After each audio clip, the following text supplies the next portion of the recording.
오늘의 10분 말씀 누가복음 20장 19절부터 40절입니다.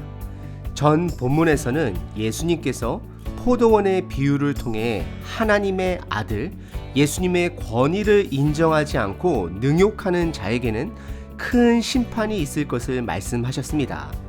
그리고 이 비유에 나오는 악한 포도원 농부들은 그 당시 종교 지도자임을 드러내셨고, 그들은 이것을 회개로 반응하지 못하고 예수님을 반역하기 위해 포도원의 악한 농부의 비유대로 예수님을 죽이기로 결정하게 됩니다. 그리고 이들은 예수님을 합법적으로 죽이기 위한 조건들을 찾기 위해 혈안이 되어 버립니다.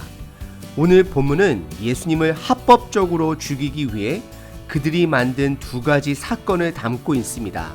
하지만 예수님께서는 이들의 계획된 예수님의 흠집내기 작전을 통해 오히려 복음의 진리를 더 분명하게 드러내십니다.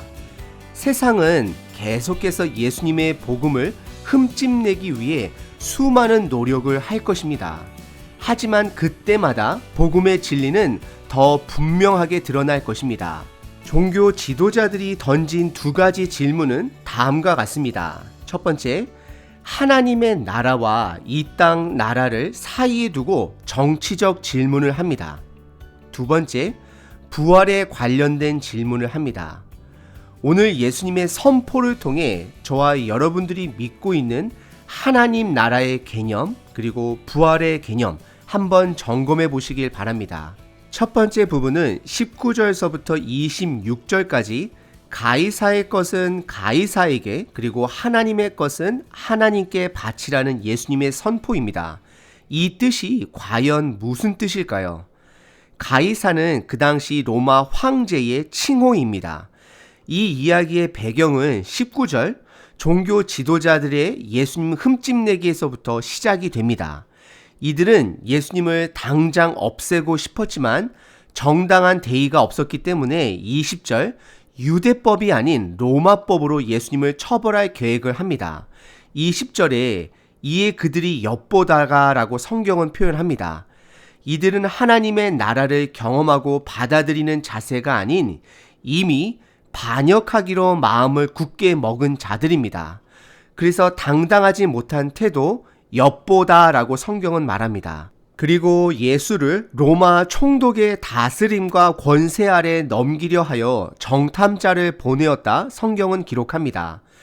그리고 그 스파이는 예수님 편으로 위장하여 예수님을 책잡고자 계획을 합니다. 21절에 이들은 마음 없는 사탕발림의 고백을 예수님께 합니다. 첫 번째는 하나님의 말씀을 온전히 가르치는 자라고 인정합니다. 두 번째는 사람을 외모로 취하지 않는 자라 고백합니다. 세 번째는 오직 진리만을 가르치시는 자라 마음이 없는 고백을 합니다. 이들의 고백은 마음은 없었지만 모두가 다 진리입니다. 그리고 이어서 22절에 예수님을 흠집내기 위해 질문을 던집니다. 우리가 가이사에게 세를 바치는 것이 옳으니까 옳지 않으니까? 이 질문은 yes 또는 no로만 대답하게끔 조작된 질문입니다. yes라고 대답을 한다면, 즉 가이사에게 세금을 바치는 것이 옳다라고 한다면 이것은 유대의 민족주의자들로부터 예수를 떨어뜨릴 수 있게 되는 것이고, no라고 대답을 한다면 가이사에게 세금을 바칠 필요가 없다라고 말하므로 결국 로마법으로 예수님을 처벌할 수 있기 때문입니다. 하지만 23절에 예수님께서는 그들의 관계를 이미 알고 이들에게 답을 하십니다. 예수님의 답변은 이들에게 온전한 답을 주기 위한 답이 아니라 이들의 죄성을 드러내기 위한 답변입니다. 이들이 정말로 궁금해서 물어봤다라면 예수님께서는 비유로든 다른 방법으로든 이들에게 답을 하셨을 것입니다. 하지만 예수님께서는 이들의 관계를 아시고 24절에 그 당시 로마 은 동전인 데나리온 하나를 가지고 오라 합니다. 그리고 그 동전에 누구의 얼굴이 있고 어떤 글이 적혀 있는지 그들에게 물어봅니다. 그 당시 로마 데나리온 동전에는 로마 황제인 티베리우스의 얼굴이 있었고 문구는 그의 아버지 이름 아구스투의 신의 아들이라는 문구가 적혀 있었습니다. 동전에 이미 티베리우스의 황제를 신격화하는 우상적 글이 담겨져 있는 것이었습니다. 예수님의 답변은 25절에 가이사의 것은 가이사에게, 하나님의 것은 하나님에게 바치라 답을 하십니다. 이것은 예수님께서 질문을 던진 자의 관계를 드러내기 위한 답변이기 때문에 예수님의 정확한 설명은 아닙니다. 그러더라도 이 예수님의 답변을 세 가지로 유추해 볼 수 있습니다. 첫 번째는 예수님께서 그 당시 로마 황제를 신으로 인정한다는 뜻이 절대 아닙니다. 두 번째, 너희가 로마 황제 가이사에게 속한 자냐 아니면 하나님께 속한 자냐라고 되묻는 것입니다. 사실 하나님 나라를 세상 나라와 견줄 수 있는 것이 아닙니다. 동네에서 농구하는 초등학생과 NBA 프로팀에서 농구를 하는 선수와는 견줄 수가 없듯이 정탐자의 질문은 잘못된 전제를 가지고 질문한 것이었습니다. 그 당시 로마가 추구하는 세금과는 이미 이스라엘 백성들이 로마 황제로부터 받은 은총에 돌려드리는 행위를 세금으로 정의합니다. 그래서 이들이 이미 살고 있는 그 땅에 내는 토지세 그리고 주민세를 내야 함을 말하고 있습니다. 그리고 예수님께서 사용하신 바치라라는 동사의 원어의 뜻은 payback, 돌려드리다라는 뜻이 있습니다. 그래서 예수님께서는 너희가 가이사에게 받은 것은 가이사에게 돌려주고 하나님으로부터 받은 것은 그분께 돌려드리라 말하는 것입니다. 이것은 그들의 삶이 하나님을 섬기는 자인지 아니면 로마 황제를 섬기는 자인지 돌아보게 하는 질문입니다. 세 번째는 세상 왕은 우리의 돈을 원하지만 하나님은 우리 삶 전부를 원하십니다. 세상 왕은 제한적이라 돈을 요구합니다. 돈으로 나라를 관리하던 본인의 사리사욕을 채우던 돈이 필요합니다. 그래서 백성들로부터 세금이라는 명목으로 돈을 모읍니다. 요세푸스 역사학자에 의하면 그 당시 로마에게 바치는 토지세와 일반 세금 그리고 종교세까지 포함하면 그들의 수입의 30%에서 40%로 추정합니다. 그리고 만약에 거기에 그 지역 세리들의 부정부패까지 적용된다면 세금은 더 올라갑니다. 하지만 하나님은 돈이 필요 없는 분이십니다. 모든 것이 이미 하나님의 것이기 때문입니다.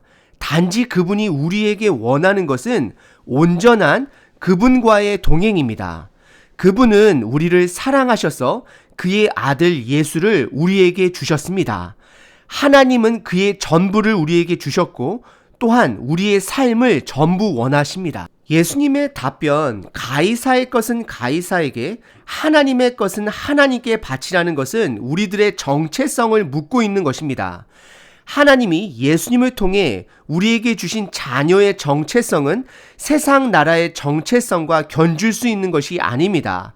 세상 나라의 시민권은 조건만 맞으면 다른 나라의 시민권을 취득할 수도 있고 또 언제든지 포기할 수 있습니다. 하지만 하나님이 우리에게 주신 자녀의 정체성은 조건으로 얻어지는 것이 아닙니다. 하나님의 권능과 은혜로 얻어지는 것입니다. 우리에게 단지 필요한 것은 믿음 뿐입니다. 예수님의 답변은 간계함으로 질문하는 그들의 믿음이 없음을 드러내시는 대답입니다.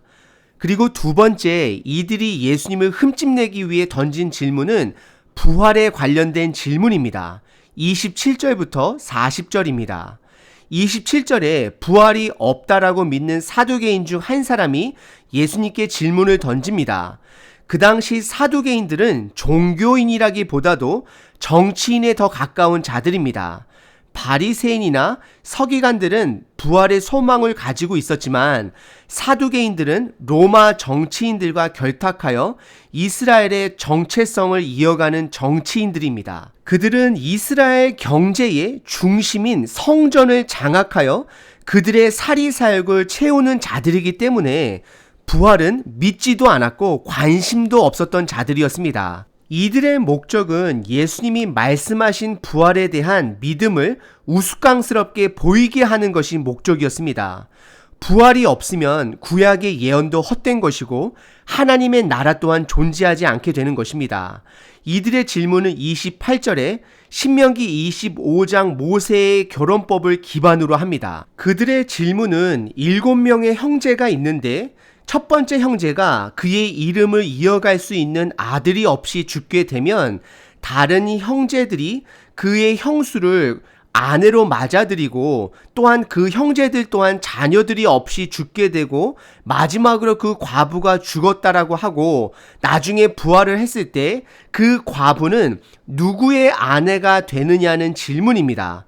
우선 먼저 모세의 법은 그 당시 아들이 없는 과부의 궁핍을 해결하기 위한 법안이었습니다. 그리고 이들은 여성을 한 사람의 인격이 아닌 소유물로 취급합니다.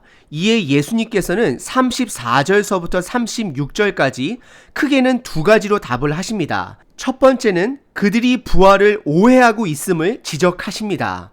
34절과 35절에 그들이 이해하는 부활은 이 땅의 생명 연장으로 단지 더 오래 사는 것으로 이해하는 그들의 오해를 지적하십니다.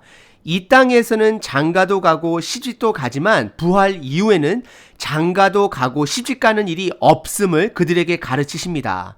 예수님께서 부활은 사람 관계에 얽매여 사는 것이 아니라 자유로워짐 또한 말하고 있습니다. 남편으로, 아내로, 부모로, 자식으로 그러한 종속적인 관계가 아닌 모든 사람들이 동일한 인격체로서 살 것을 가르치십니다. 그리고 그때는 나의 가족이라는 개념보다 모든 사람들이 나의 형제 자매로 서로 섬기며 함께 지낼 것을 말씀하십니다. 그리고 36절에 부활 이후에는 죽음이 없음을 이야기합니다. 죽음이 없기 때문에 인류를 번식시키기 위한 결혼이 필요하지 않는다 가정할 수 있습니다. 이것은 생물학적 가족 중심에서 예수님을 통한 영적 가족이 됨을 말씀하는 것입니다. 그리고 예수님의 두 번째 대답은 부활 그 자체에 대한 대답보다도 너희들이 부활할 자격이 되느냐를 더 강조하십니다. 35절에 저 세상과 죽은 자 가운데서 부활함을 얻기에 합당히 여김을 받은 자들은 이라고 말을 합니다. 이들에게 너희들이 부활을 얻을 수 있는 합당한 자녀이냐, 그런 믿음을 가지고 있느냐, 그들로 하여금 생각하게 하십니다. 그리고 36절에서도 부활의 자녀는 이 땅에서 하나님의 자녀가 되어야 함을 강조하며 그들 스스로가 부활할 수 있는 하나님의 자녀인지를 생각해 보게 합니다. 그리고 예수님은 37절과 38절 구약의 예를 들어주십니다.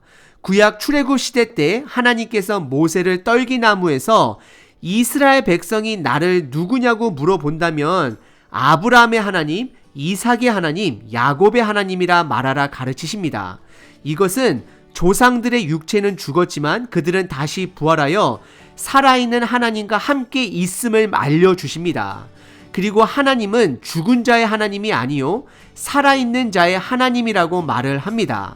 그리고 39절에 부활을 믿는 서기관은 예수님의 답변에 적극적으로 동의하고 이것으로 인해 사두개인 그룹들은 감히 예수님께 더 물을 수 없음을 성경은 드러냅니다. 부활은 인간의 제한된 생명에서 하나님의 능력으로 새롭게 변화하는 것입니다. 그래서 인간의 제한된 능력으로 부활을 해석하면 오해가 생깁니다. 부활은 하나님께서 이 땅에 믿음이 있는 자들에게 주시는 깜짝 선물입니다. 그래서 그 선물은 우리들이 온전히 알래야 지금은 알 수 없고 하나님이 주실 때 온전히 깨달을 수 있는 것입니다. 오늘 본문은 종교 지도자들이 예수님을 합법적으로 처벌하고자 정치적인 질문과 부활에 대한 질문으로 그분을 흠집내려고 노력했지만 그들의 질문에 오히려 예수님이 전한 복음은 보다 더 선명해졌습니다. 하나님의 나라는 제한된 세상 나라와 견줄 수 있는 것이 아닙니다. 우리의 영원한 정체성은 하나님의 자녀로 잠시 제한된 이 땅의 정체성과 함께 살아가는 것입니다.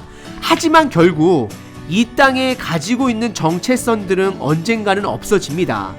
부부의 관계도 죽음 전까지입니다.